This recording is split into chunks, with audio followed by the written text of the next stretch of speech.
Hey folks, we're headed back to Maraudon to continue our leveling journey. This time we have a 60 paladin tank, so things play out quite differently due to the lack of a taunt, but higher AoE potential. We'll do some dumb things, some cool things, and my friend Kaminador is with us. Shout out to you, buddy.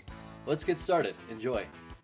By the way, I've been putting as much of my free time as possible towards leveling, so that's why I wasn't around yesterday. Apologies for that.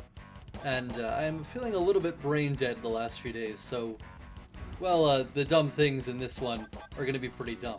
I see a horde mage over here targeting one of our friends, but I'm not sure if he was actually going to attack. If you were actually okay, then I apologize, dude. My bad. But here for the moment, though, let's just send him back into the dungeon. Better safe than sorry, I suppose. Well, we're going to actually do purple first. We're going to do things a little bit backwards. Our paladin tank desires to do purple first, then go through orange. And, well, we will confer to her judgment. Because we are a guest here. We are, we were not the ones who started the group. But here I am with myself and Kaminador. We're going to farm away at the Shadowshard Fragments. After we pick up the con. We need to hit up the con outside and the one inside the instance as well. And that will allow our friends to complete their quests. Our paladin pulls a few imps here but does not finish them off. So we wind up having a few follow her down that way. But that's fine. We'll simply auto-shoot them, multi-shot them, well, or multi-shoot rather. And there go a couple of satyrs. Not too much we can do about that. Not now that they're pulled, anyway. So she's gonna have a satyr coming down her way, and we've got one up here that we're gonna take care of real quick.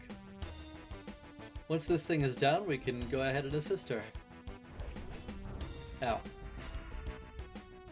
Herp derp, forget to toggle cheetah off. We did get the con though, so that's a happy thing. We're happy about getting the con. We need the con for the gem. Well, I don't. I already did the quest, but my friends certainly do. We're gonna take out the poison sprites up here. And that will help our paladin out.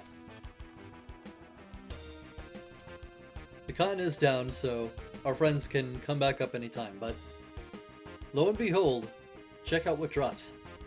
A flurry axe. That thing was worth 500 gold just about last I checked. And well, the only fair thing to do is to all need on it, because it's very valuable, and it turns out that Kaminador wins it. Luck in the Ravager, and congratulations, buddy. Hope you're enjoying your mount now. Now that we're outside, we've got to go back near the purple portal. But for now, we're killing this worm over here, because we are wandering a little bit aimlessly. This worm's just going to follow along with me, with us, as long as it lives.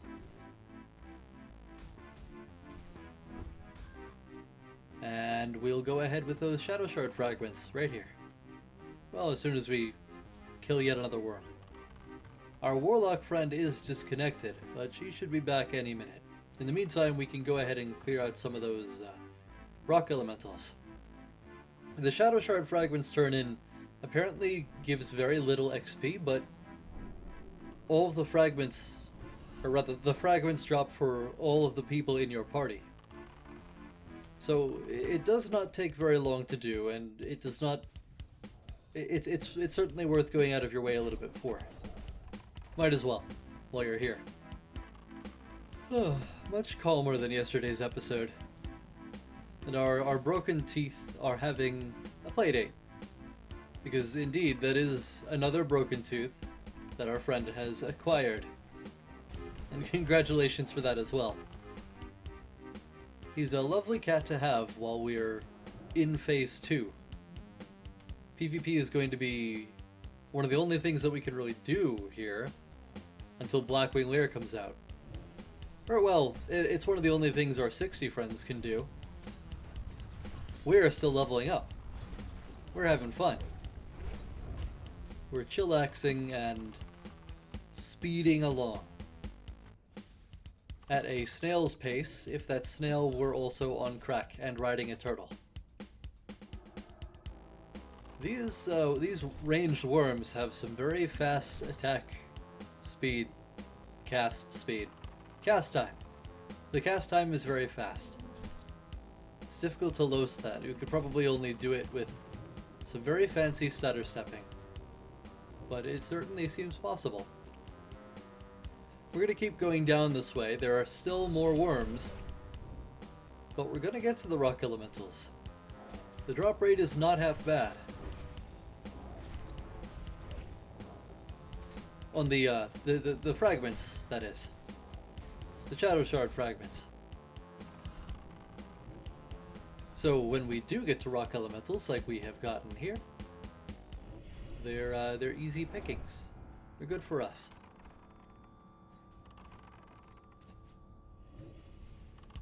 Thank you for taking aggro in that. I can aim shot without interruption. We're going to try and bring this one close so that we can DZS. One target is down, but we do get the DZS off on one target. Actually, I'm not sure that was in my minimum range. I'm not entirely sure. It might have just been a normal multi-sync, multi-shot.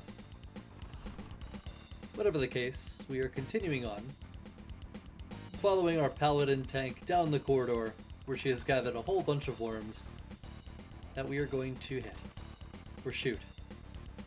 We could do either one. We have a hybrid style, melee and ranged. There is a rock that has joined the party, and where the worms are dying pretty quickly to that rain of fire. We could throw in an explosive trap, but I'm content to sit here at range for the moment. We'll see about getting closer soon, when we're inside perhaps. Unless I see a very good opportunity out here. If you can't tell, my energy level is a little bit depleted after all the shenanigans, all the editing, all the leveling.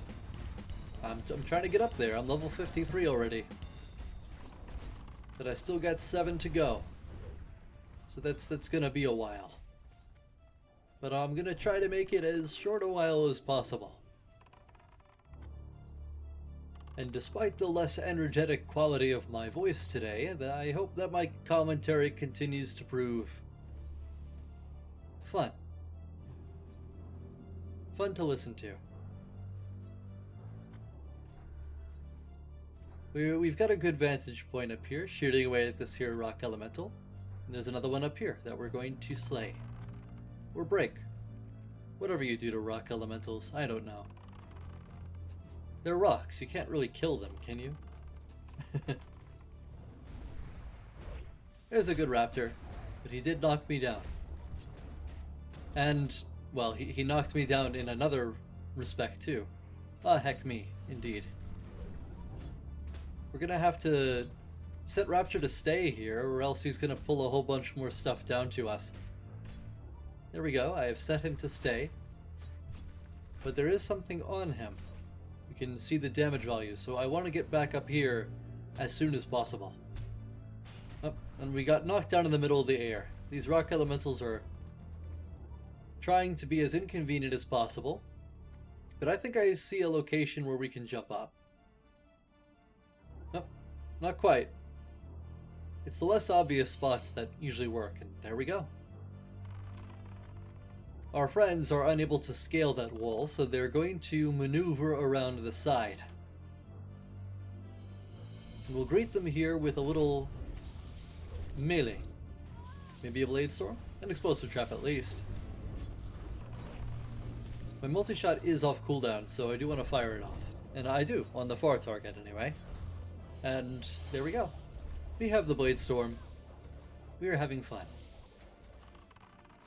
And our paladin apparently has never seen this sort of build before. Well, now you have. It is a fun build. We are having fun. We're just gonna hop back up this way and hop down here, because there is another con right here. We're going to move over to Orange side, like we had before. We're picking up the Legends of Maraudon quest, which is right here on this dryad. And now we're gonna head down this way. As soon as we take care of these mobs. And hello there, Bladestorm. That is a happy proc. That is 2 happy procs. Or those are 2 happy procs. There are 3 mobs here, so this is a very comfortable number. And the basilisks cannot stun us if they are facing away from us. They tend to do it in a cone in front of them.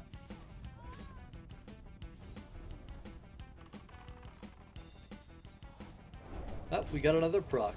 Now that we're down here, fighting a few more basilisks, but unfortunately they do stun us this time.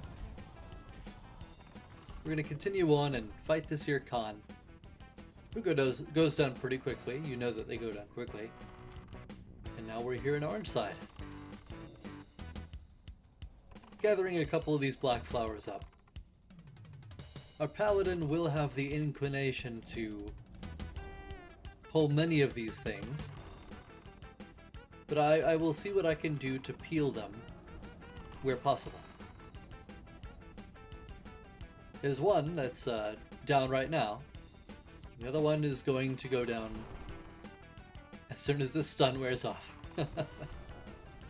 It's really too bad that that stun is not on some kind of diminishing return. It seems quite inconvenient. It is quite inconvenient. What am I saying? We have a few of these noxious scions, or whatever these are.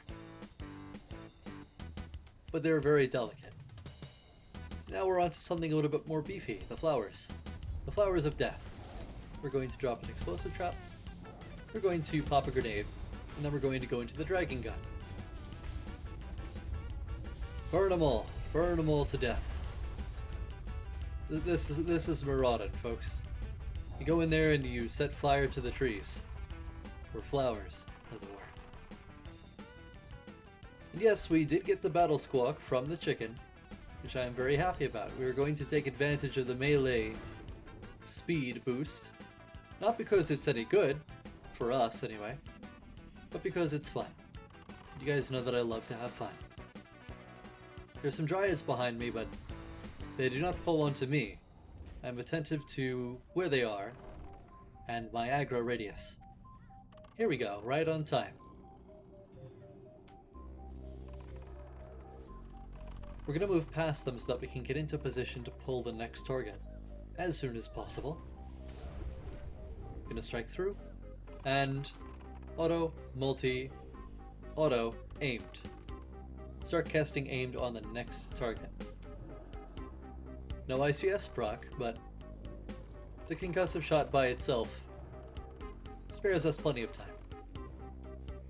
Or spares our paladin plenty of time to grab the mob, that is. Paladins cannot taunt, so we're working with whatever aggro she is able to generate. I was thinking of the double explosive trap, double volley up in here, or I suppose quadruple explosive trap, but it seems that our tank can in fact simply resist all of the damage that these slimes put out. So they're quite harmless to her, even though they are extremely deadly to us. We've, for some reason, pulled the mobs down here. I believe that our paladin wanted a mithril node over this way. Or perhaps we were going down to get some more flowers. Whatever the case, we are going to stay up here and range away. At least until we don't, and we decide to go down there. I'm going to jump down there to take care of those scions. Or get a little bit closer to them. Rapture does come around the way, and I've not set him to stay. But the pet aggro radius is unreliable. Mine, however, is not. And this is one of those. This is probably the worst derp moment in the entire episode. Like I said, I was really brain dead at the time. No, it's the sickness catching up with me. So I try to pull those two blobs into the main group. But I end up pulling some flowers as well.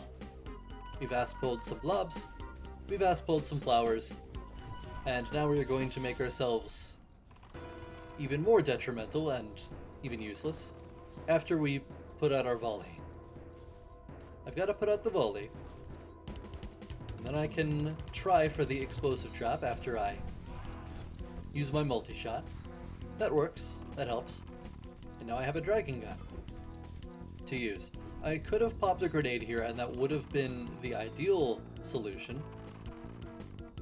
Although the ideal solution would be to not pull anything at all. But going in on these mobs using the dragon gun only results in death. So we have proven ourselves a complete detriment to the group, but we will press on. We will snap out of it, we will get our act together, and we will push on past more of these annoying black flowers. We will reach Noxxion, and then Razorlash, and beyond. Here's another one of those black lashers, which we have just crit on, thankfully. And a couple of dryads too. We want to focus on the black flower, but my multi-shot cleaves into the dead zone and takes care of it. Or, helps to take care of it. Another little DZS, and this is a nice little moment of melee weaving. That was very good. That was very clean. Now we're going to follow our paladin into this group of larvae, pull the rest, because our paladin has consecrate, and they will instantly aggro into her as soon as they go into the holy cracks of doom. One grenade, because our explosive trap did not quite go off. And there we go, we're done with those larvae. Here we go, pulling the next flowers. And certainly our paladin may not be able to taunt, but we also have feigned death. So we're going to use it right here, now that our paladin has gotten up and dropped a consecrate. That solves all of our problems. Just like the cat in the hat said, it's okay to bend the rules as long as you don't go too far. I know that's a little bit funny to say, but we've got some youngins to teach. So pardon me if my analogies are just a little bit infantile. Although what is infantile about that particular analogy? I think it's a good lesson that applies to the rest of life. It's okay to bend the rules as long as you don't go too far. But of course, we don't want to irritate our paladin. And, well, I thought she was going to run in on these and drop the consecrate, but no, we're actually going in to gather a whole bunch of worms up first, so I feigned death after pulling aggro and realizing that's not what we're doing. And here is the opportunity to pop that there dragon gun.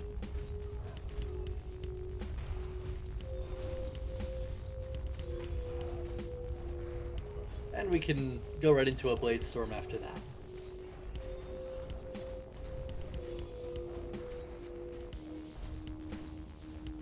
Now it's on to Noxxion. And his, whatever that strange fleshy structure next to him is. If you haven't noticed, that thing dies after Noxxion does. So it's some kind of putrid mass of corruption. Whatever the case, it doesn't matter. It's only there for aesthetics. Noxxion is the real boss. Or he might be, if he were any tougher. nope, he goes down very easily.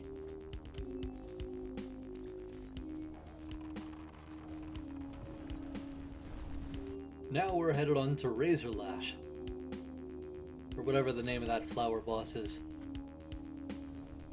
And here's another example of something brought up in theory that could work, but the application is faulty. I say that I intend to peel that black flower in the next pack, back here. And I tend to send Rapture in, growl on it, and then send Rapture back. But I forgot to make him stay right there, and it turns out that he also somehow aggroed those other flowers. Unfortunately, it's way too late to CC that thing. So, we'll just have to deal with that. But I did remark that I wanted to peel it. Our paladin did not say anything about it, so I'm not sure she noticed. Get a Bladestorm proc, but it's interrupted, of course, because this thing is up. You cannot Bladestorm with stuns around. Stuns are our weakness. Or crowd control in general. Hexes, polymorphs. Can't live with them. We also can't live without them in some regards. Like, I would love to take that black flower out of commission for this fight, so that we could AoE to our heart's content. Volley without concern, Bladestorm without concern. Alas, we'll have to figure it out on the next pull. Or whenever it may be that we happen to come across, that we happen across yet another black flower.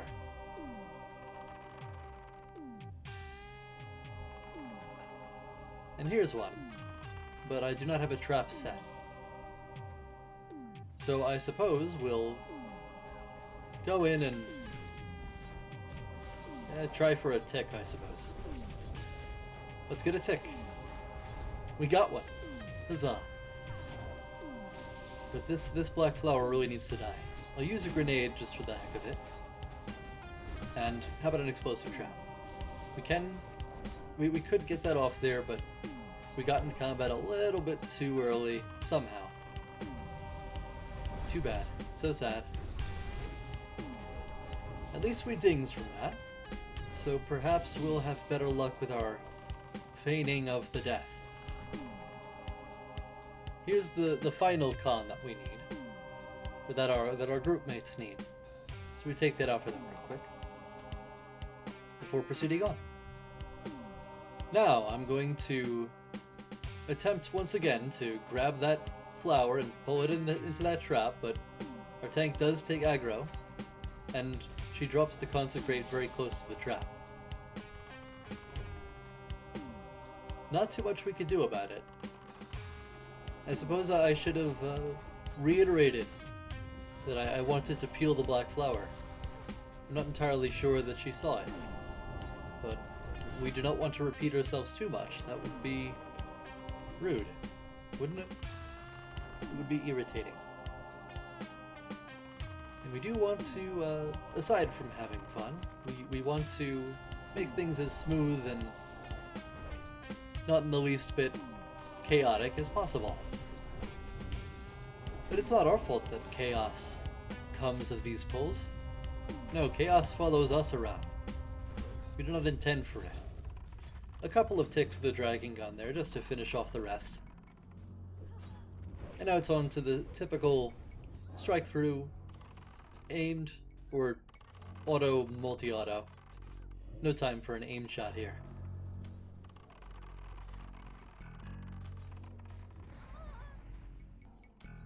These flowers are the last ones before the boss.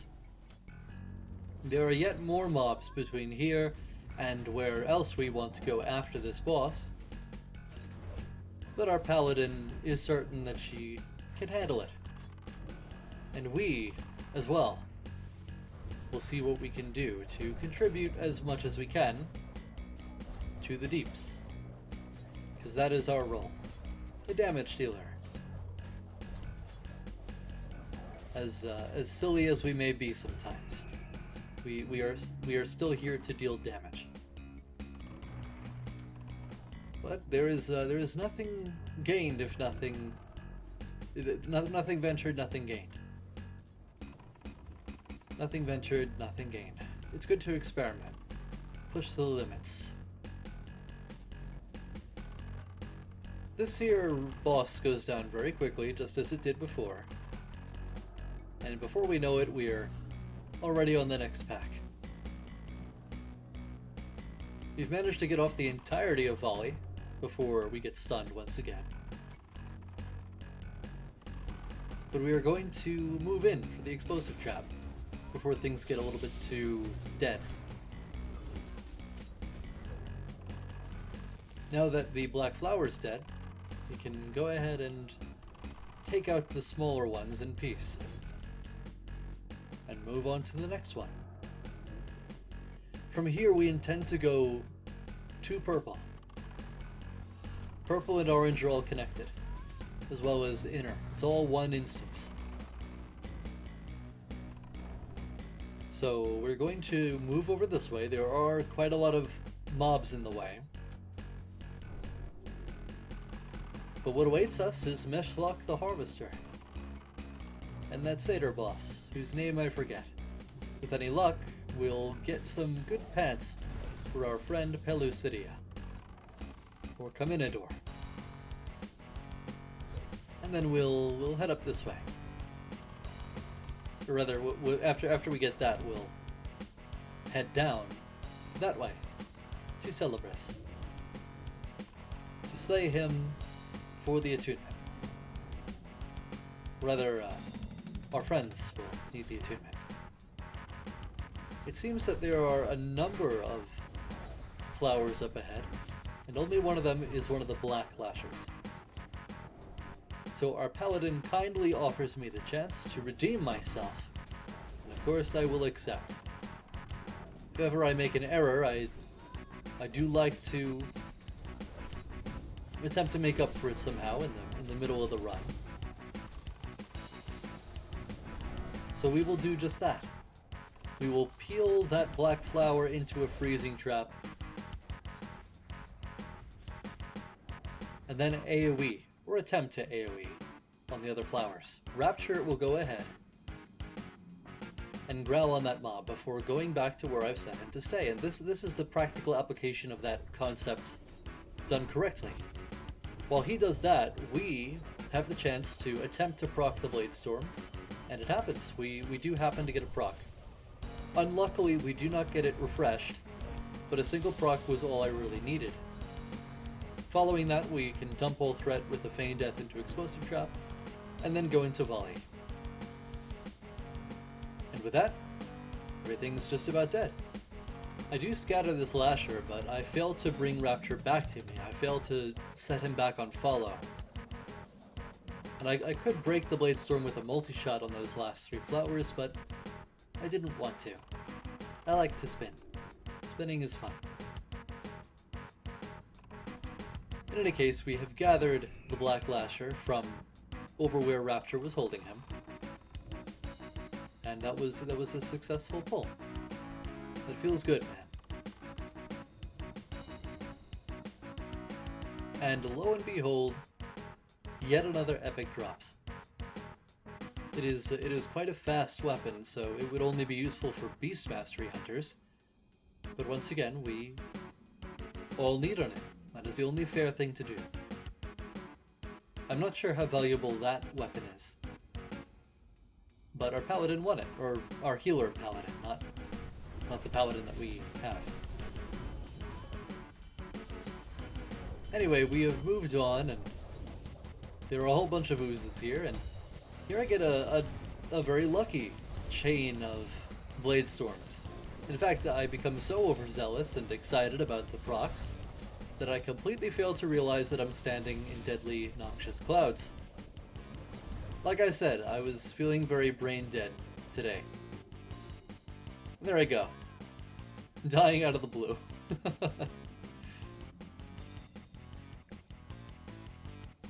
Now, once we've recovered, we're up here, and now our paladin has a chance to become overzealous. I attempt to volley while she holds it, but she is bubbled, so I take aggro.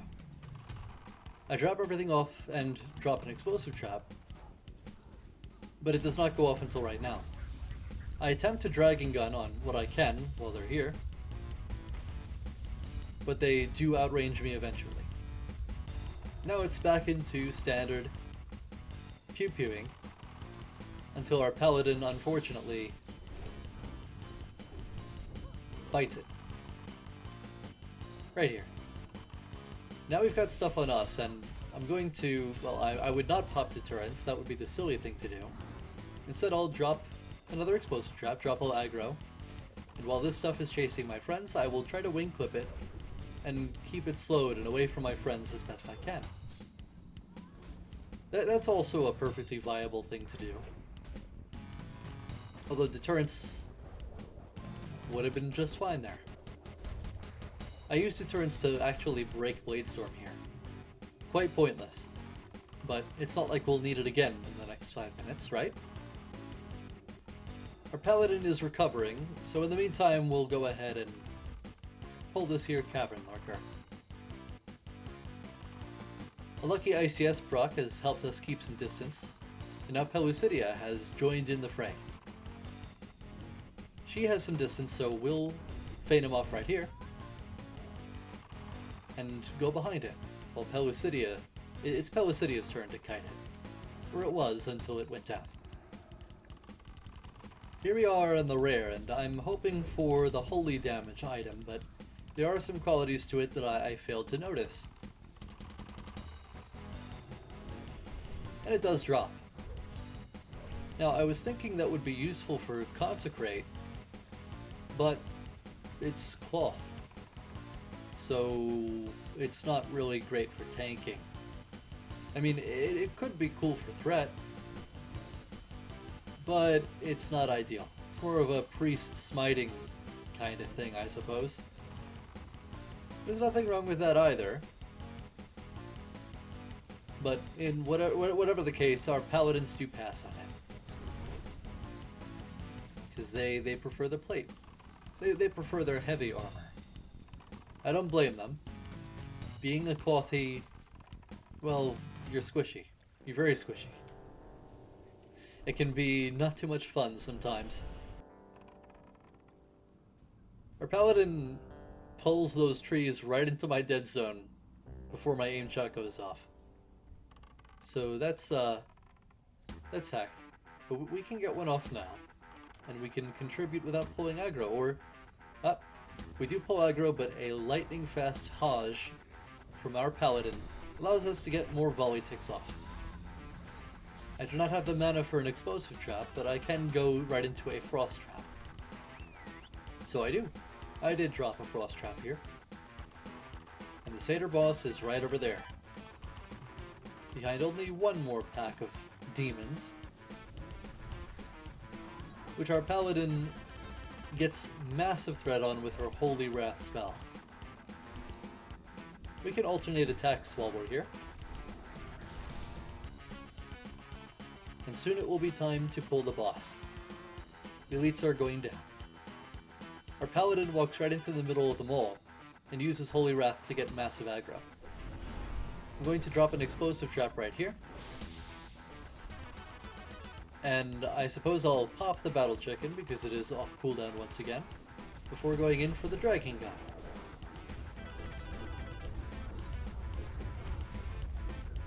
This effectively nullifies all of the demonic threats here. Except for the boss, of course. Well, almost all of them. I get a multi-shot off to finish the rest. And scatter shot that one, since it's so low, I can finish it off with a scatter shot, so I did. Sometimes the scatter shot can be useful as a little bit of damage if you just need a little bit to finish something off. You could pop it then. And now my Battle Chicken has served its purpose. Although we have not gotten a Battle Squawk, it did its best to smack the enemy. So now that that satyr boss is down, we need to go get our friends attuned. We're going to hop down here and hit up Celebras, who is the turn-in for the escort. Or, well, he has his own mini escort where he walks in a semicircle for a moment. But I'm not sure that counts. Rather, he is the turn-in for the attunement quest, which our friends need to do.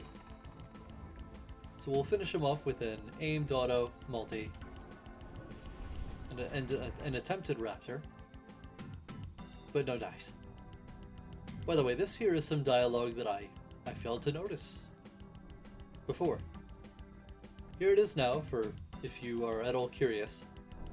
And now that should be all that he has to say. We're progressing into Inner Maraudon now, and hopefully we don't have so intense a fight as we did in the last episode, because that was quite hectic. It was not in the least bit appreciated. Well, I suppose it was appreciated as a spectacle, but, well, it would have been nice if our whole group could have carried on with us to the end. Our paladin inquired about what sort of item the Lay of Lilies drops, or produces rather. So, when my Lay of Lilies is off cooldown, which it just came off, and I've created a lily root, I was able to link her, the item. That lily root shares cooldown with hellstones, not potions, so it's quite valuable for all of your mana restoration needs. Quite useful. Here we do something a little bit derpy again. Well, not on this pull. First, we'll finish this pull and then move on. Here. I thought my paladin was going to go ahead and drop Consecrate immediately, but nope. She's going to do a 2-pack pull, because we have a paladin healer who is able to dispel. So I do pull Threat a little bit early. Apologies, I was under the impression we were doing 1 pack at a time. This is not really where we want to be with those 2 rock elementals around. You may recall that they do stun, so a Bladestorm would be totally useless. I can try for a few ticks of the Dragon Gun though, which I do manage to get off to some effect. Now I'll go into a little bit of Explosive Trap. And the rocks are just about dead, so we can try for the proc. But my volley is off cooldown, so I should use that.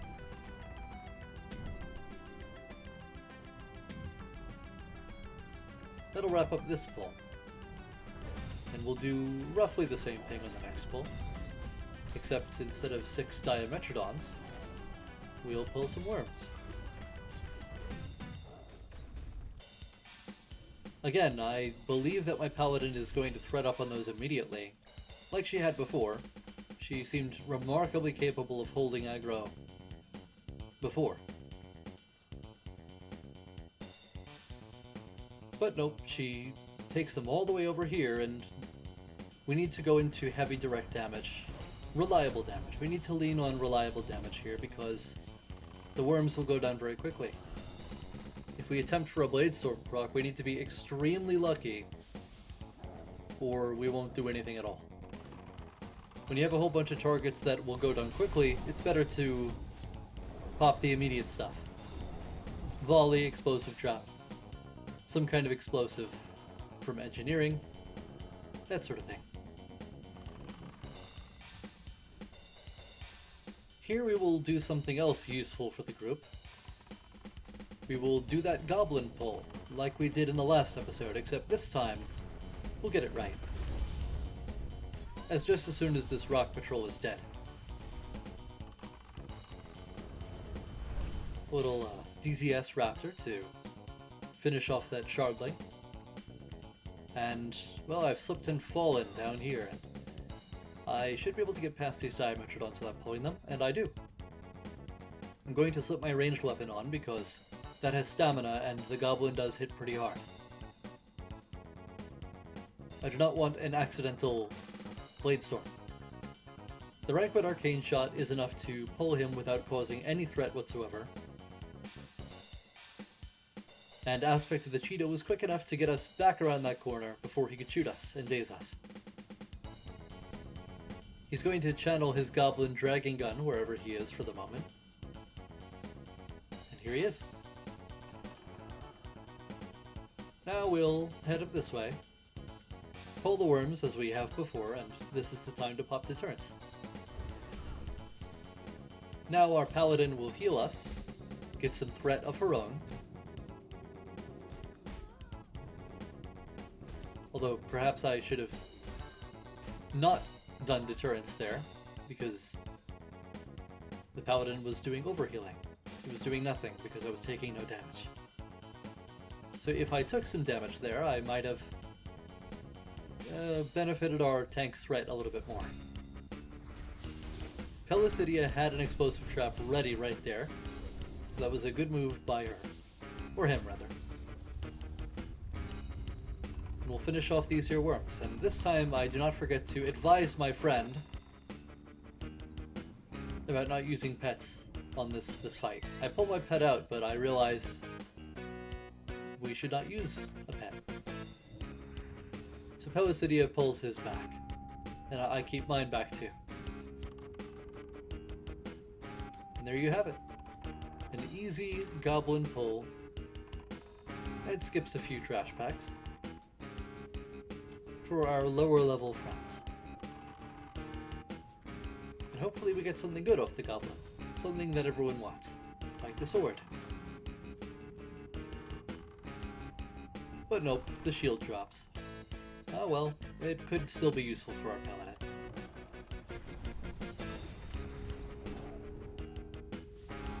Here we are on the trash leading up to Landslide, and well, I may not be able to pull him myself, but I do have another useful idea. Our paladin tank should be high level enough to slip quietly up the ramp and to pull Landslide back to us without pulling any other giants. But first we do have to clear out a couple of the giants. A couple of the ones that are in our immediate vicinity. A patrol and the one against the far wall there. This one. These things are rather tough. They are quite beefy.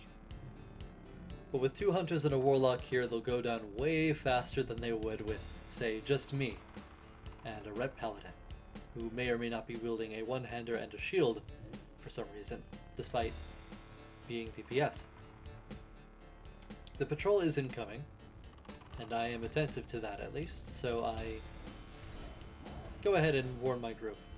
My Raptor Strike did not go off there, for some reason, but I walked out anyway. I'm eyeing that patrol, I'm watching it, like a hawk, or like an eagle with my eagle eye. Or I would if we were outdoors. But no, we'll have to settle for metaphorical eagle eye. Once this here patrol goes down, we are safe to go ahead and give that idea a shot. Our paladin can go up there and attempt to pull the boss back down to us. And she does. But here she gets stuck in the stun, as do we, because the boss casts Summon Shardlings. So she can certainly hold aggro on these things with her Consecrate. And we're going to focus on the boss, because those mobs die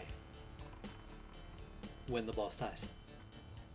Something that I was not aware of last time, that I remember for this time, and that I advise my group of. So no worries about Rain of Fire. No worries about anything. They're down, and we have gotten ourselves a helm. Here we are on the 4 diametradons that gave us trouble in the last run. And they go down very easily with some more formatting to our group. With a little bit more planning and damage overall. It is good to have another hunter here, and it is lovely to have our warlock friend. Here we are on the giants before Princess, and these are the same giants as the ones before. They're still quite tough. Ideally, we kill one of these things at a time. We chain pull them. Or rather, we chain kill them. Single target damage. One after another. Because if we split DPS, it's completely pointless. They just stay alive longer, drain some more of our healer's mana. This one appears to be going down very soon. Before long, we will be at Princess, and we'll see what we can do to kill her much more cleanly. The patrol has some odd pathing there, but it is coming towards us. And right there it does pull. But here I go in an attempt to drop an explosive trap that does work. And I should have stepped back before using the dragon gun because the knockdown went out and took us out of the dragon gun. Too bad about the Bladestorm proc also being interrupted, but that's the reality of these mobs. It's my fault for not dealing with the mechanics properly, but it is lamentable nonetheless. We're gonna keep pew-pewing at this giant here, and if you notice, we have 2 Hunter's Marks up, and the reason for that is because our multi-shot can cleave onto both targets a little bit harder. Back in Exramus, my Hunter Core would always mark up as many targets with Hunter's Mark as possible. On the trash, anyway. And in doing so, we empowered our multi-shots to the maximum. And, well, I would call it a negligible bonus, but it is good to do everything that you can to min-max your damage. My shrink ray has worn off, so the humorously small behemoth is once again its proper size. That will not change anything. We will continue to pew-pew at it, and it goes down. And now its friend will also go down.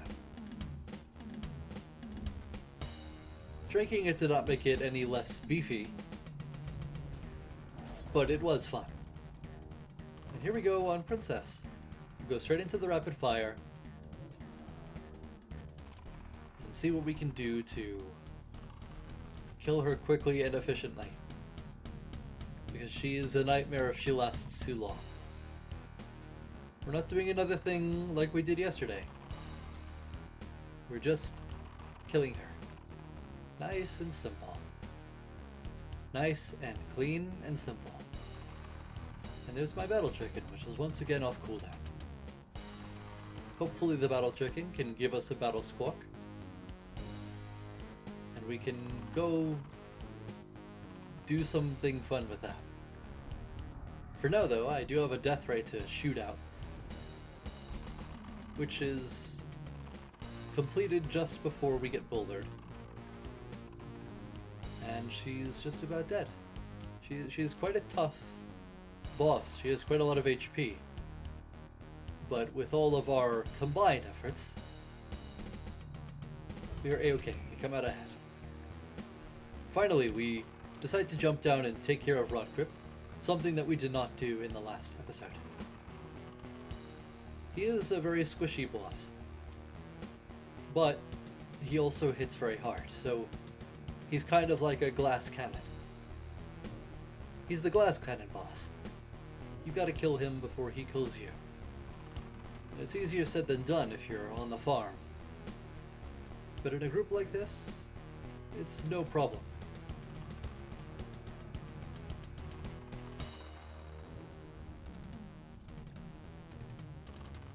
And there we go. He goes down, and we've scored ourselves some lovely leather boots for whoever might want them. Anyway, that about wraps up today's run. I know it was probably less exciting and precise than yesterday's episode, but you may recall that I firmly believe in showcasing mistakes for the sake of improvement. Whatever mistakes I made in my positioning, in my threat management, in my communication, whatever, I hope you can learn from it. I certainly will. That's not to say that today's run didn't have its fine moments, even its good moments, but this is how I feel overall about it. It was notably imprecise. Nonetheless, I hope you've thoroughly enjoyed today's episode too. If you did, I'd appreciate you dropping a like down below to show me. Don't forget to subscribe if you haven't already. You'll find more links and whatnot in the description, and as always, I will see you in the next one. Bye bye.